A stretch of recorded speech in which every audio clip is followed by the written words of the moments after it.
What a win for Mercedes. What a great win for George Russell. The driver of the day, Kimi Antonelli. Beautiful, beautiful race for him. To me, he won the race today because this is the first podium for him and more future podiums to come, because I've always seen him as a very talented young man, and it's going to be very interesting to see him and to watch him in subsequent Formula One races. Welcome to the analysis. At the end of the day, very great race. Sometimes you have a shitty, whatever it is a great race. Watch the race from the beginning. We can see the most expensive lawnmowers from the hands of Albon scraping and doing great jobs on the track as it has done during the practices. George Russell got a good start and he was out there. His teammate Antonelli also got a beautiful start for himself and he was out there doing a great job. Was able to pick on Oscar Piastri, and from there they were out there. The Mercedes have a good race pace, but what we are always afraid of is, will they be able to maintain it with the temperature that rose again during the race, be able to hold up for them? But unfortunately, the Mercedes did a good job today. They gave Max Verstappen a run for his money, especially Kimi Antonelli. Chased him down, gave McLaren problem. I told that boy is a problem.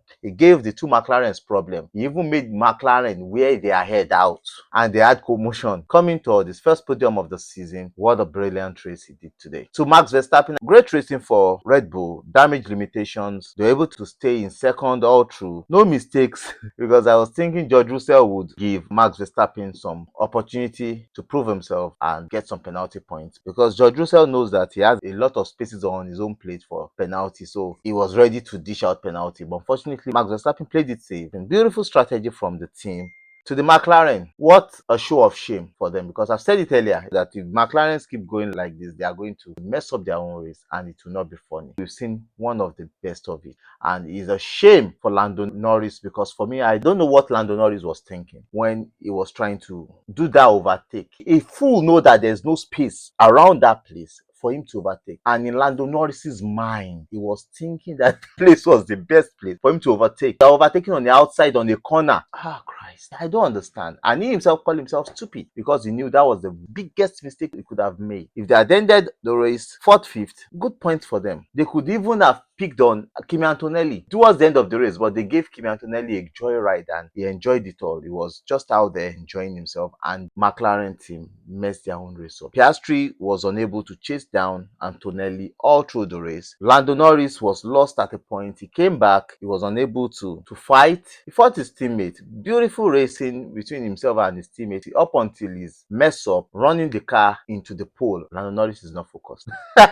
He's one of the worst focused drivers on the grid. He has a car, he has the team, he has everything. His focus is worst. And I think now he needs to concentrate on himself, not concentrate on Oscar Piastri or other people or the team. Heal himself, get himself in the right space of mind, and see how he can bring himself back to winning ways, because his mind is not there. And I think maybe because his parents are the one managing him, and Oscar Piastri, an experienced driver that is not talking to him about the car or how he should race. That's Mark Webber is his manager and his advisor. I think that's the difference. Lando Norris needs a lot of it. If he wants to be in this championship, he needs to sit down and look at himself, weather that storm, and say, I need to be in this game, because Lando Norris said he's not there at all. And it is damning to watch the race and see how he ended his own race. Yes, to Ferrari. Ferrari. Where should I start from? Lewis Hamilton started well, Charles Leclerc started well, and they were there. They were in the race up until Lewis Hamilton's the tire change, and at the end of the tire change, the car started behaving erratically, and we heard he's having a damage that is losing 20 points of downforce. You know what 20 points of downforce is? That is per lap. Lewis Hamilton is losing half a second to every driver on the track. And at that point, for me, I'm like, wait, in Spain, 2 weeks ago, Lewis Hamilton is having the same damage underneath his car. Didn't they fix that damage in the 2 weeks? Maybe they didn't fix it. Hold up, don't be too forward. Now, you brought that same damage to Canada, in which you know you need a lot of downforce. They know they need a lot of downforce. And maybe they use super glue or sellotape, or I think Ferrari used masking tape and sealant to tape the car. So it was after the race in Spain that they told him that he's having a damage underneath car, but his teammate is faster than him. Now they said, oh, his teammate too had the damage, but not as worse as him. Okay, wait, we are in Canada. He's having the same damage. He ended the race worse. Fine, beautiful. Okay, no problem. Now, after ending the race 6th, his teammate that was ahead of him qualifying now went ahead of him. The two Ferrari from the last 18 completing laps of the race were not lapping the same time as those running ahead of them. In short, Lewis Hamilton later was lapping about 6 to 7 tenths lower than them, while his teammate was not lapping any better. Now, Lewis Hamilton asked his race engineer that he's nowhere, what is happening? And the race engineer answered, his race pace is great. That's the worst answer I've ever seen in my life. His race pace is great. As in, how is his race pace great? Tell me. I don't know what is wrong with Ferrari when he is losing 5 to 7 tenths from the top runners and his race pace is great.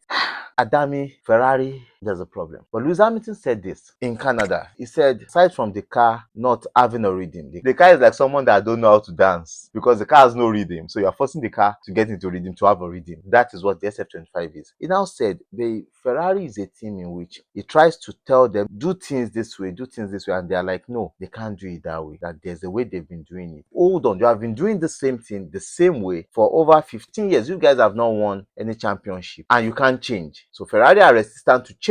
There's a problem between Ferrari and Lewis Hamilton they need to sort out. Because what Ferrari is doing is making racing much more stupid for us. We thought Lewis Hamilton going to Ferrari would be a great thing and we see Lewis Hamilton more competitive. But now we are seeing excuses from Ferrari, stories from Ferrari. Every weekend is one story or the other. Lewis Hamilton at the point started blaming himself, and later we can see that he doesn't need to blame himself. The team is just messed up. And we're going to see the yansh of that team this season because it's a total mess up for them. It's a total catastrophe for that team. This is not making us enjoy Formula One the same way Red Bull did 2 weeks ago, sabotaged Max Verstappen's race unpurposefully. And it was like, if this guy loses a race, F1 will look like a messed up shit that weekend. There will be no aggression. There will be no, what will Max Verstappen do? What will Max Verstappen do? That is it. So these guys are the pushers. They are the frequencies of F1. And F1 is losing it. Like, what the... It's just crazy. So, conclusion for Ferrari, strategy was, car was, I think there are lies in that team and there are inconsistencies, and Ferrari needs to dust themselves up, shake everything, dust it down so that we can know where the lies are, seriously, because Ferrari is in shambles. And I don't think the problem with Ferrari is not the team principal or the driver. The problem is the team. That team needs a total change of mindset from top to the bottom, from John Elkann to Piero to the F1 strategy. They need a change of mindset, which they don't have. If they want to win, Ferrari needs to change their mindset. So Lewis Hamilton later knew he hit a greyhound during the race and he had a damage, and the greyhound he had killed unpurposefully damaged the underneath of the car and some part of the car, and he had brake issues also during the race. And I keep looking at it. How did he get into that situation? Ferrari has a lot to change. Lewis Hamilton himself said it, that they have a lot to change, they have a lot to work on. For them to be a championship team, they have a lot to work on. So to Mercedes, the upgrade they ditched in Imola, they brought back because they believe it worked for them. Hope it will work in other races because if it does not work, they're in problem. So they need to find a common ground, a stance where they need to put themselves, because they still are far off. Though they had a win today, if they go to Austria like this, they would suffer because Austria is hot and it's not a downforce track. It's a totally different track. So Alex Albon had a great race, wonderful race, up until he had to scrape the grass with the most expensive lawnmower we've seen in the world. He was unable to catch up. He was losing points and they had to retire the car because he was losing a lot of points. Liam Lawson to retire the car. Liam Lawson changed his engine before the race. Himself and Pierre Gasly started from pit lane, but unfortunately he could not end the race because he had to struggle all through the race. And at the point, they just told him, boy, come on in, there's nothing you are doing out there. So they pulled him in and that was it. For the midfield runners, the DRS was so crazy. In the first stint, 10 drivers were in their own DRS running consistently, and it was crazy. And the second part of the race too, about 8 drivers were in DRS, which shows the midfield is so competitive. There's a lot of things that these teams are doing that is making it so much interesting, and I feel that we are going to enjoy F1 this season. In 2 weeks time, we'll be going to Austria. That's the home race of Red Bull. We are going to see a very hot race because of the altitude. They are a little bit higher than some part of Europe. We know Max Verstappen have always shined in Austria, but will he be able to shine this season? When we get to Austria, we would know if they will be able to shine. Alonso, a decent race. At the end of the day, he came in behind Lewis Hamilton like they started, but both himself and Lewis Hamilton lost some points. Though we know Alonso will come back a little because those behind him, Norris and Leclerc, are faster, but we didn't know Lewis Hamilton will be come down also because Ferrari are always telling us there are injuries to the car. Sainz, what a great race for Sainz. Gasly, these guys gave their hearts out there. They raced like champions and they had a good race. But Max McLaren needs to get back to the drawing board. Canada is not their thing, I think. Maybe they get back in Austria, because Austria last year was a good race for them also. Ferrari needs to get back to the drawing board. It's always looking shitty for them. Charles Leclerc came up and started giving stories. He's still young, but he has a lot to learn. He's been in the team for 6 years. He has not come second in championship as a driver. As a team, he has only come second once. Red Bull.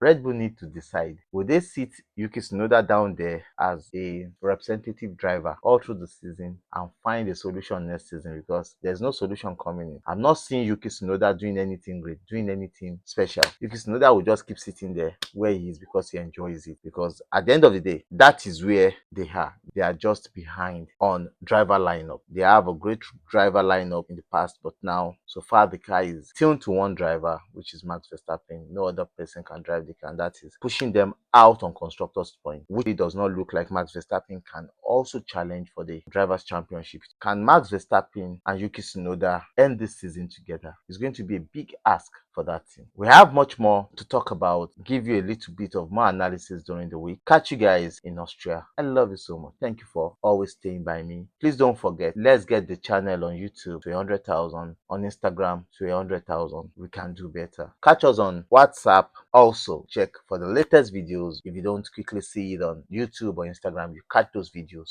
on WhatsApp. I love you guys. Bye. Cheers.